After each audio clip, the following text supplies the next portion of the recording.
민식이법 시행 이후 어린이 보호구역 내에서 교통 안전이 더욱 중요해졌습니다. 이런 사회 분위기와는 반대로 성북구 동소문동 행복기숙사 공사 현장에선 교통법규 위반이 일상이 됐는데요. 불법 좌회전과 중앙선 침범이 버젓이 일어나고 있는 현장을 집중 취재 와디슈에서 고발합니다.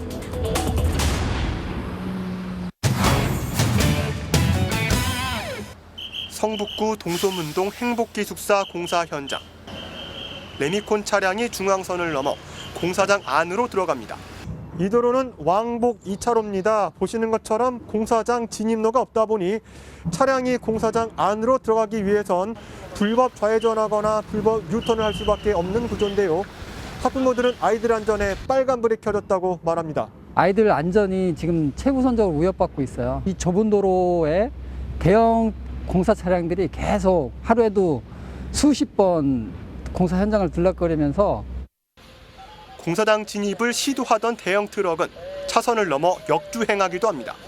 차선 규제봉도 그대로 밟고 가는 차량. 이런 광경을 지켜보는 학부모 속은 타들어갑니다.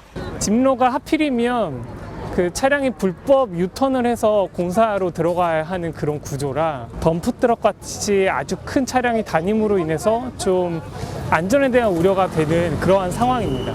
어린이 보호구역 내에서 하루에도 수차례 벌어지고 있는 불법 좌회전. 학부모들은 대형 사고로 이어질 수 있다며 건설사 측의 대책 마련을 요구하고 있습니다.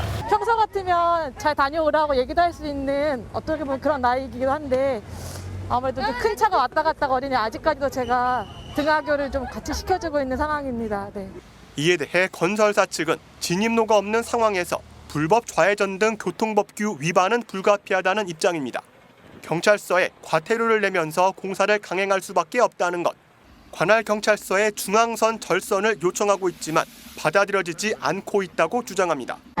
분과는 분집에서 일을 할 수는 없는 부분이고 해서 교통 안전을 위해서라도 좀 절선을 해서 적법하게 합법하게 들어갈 수 있게끔 해달라. 경찰서에서도 여러 번 수차 신청을 했고 했는데도 불구하고 주민 동의가 있어야지 된다. 경찰서에 확인한 결과 중앙선 절선은 고려하지 않고 있다는 입장입니다. 건설사에서 주민 동의를 받아와야 한다는 것입니다. 중앙선 절선을 요구를 하고 있는데요. 주민들과 충분히 협의를 거쳐서 사전 협의를 해라라고 저희는 통보를 했고요. 이거 같은 경우는 특히 이제 필요하다고 느끼고 있어서요.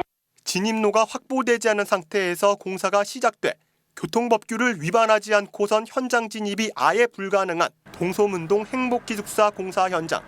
행복기숙사 건축주인 한국사학진흥재단 측은 진입로 없이 공사가 진행될 것이라고는 예상치 못했다는 반응입니다.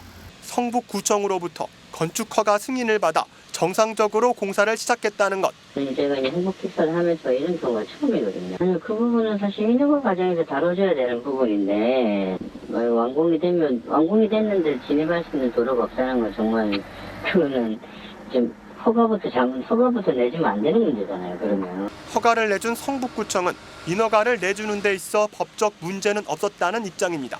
건축법상 공사 차량의 진출입로 확보까지 포함하는 것은 아니라며 연면적 2,000제곱미터 이상 건축물은 6m 이상 도로에 접하면 되는데 해당 도로는 폭 12m로서 허가 조건을 충족했다는 겁니다.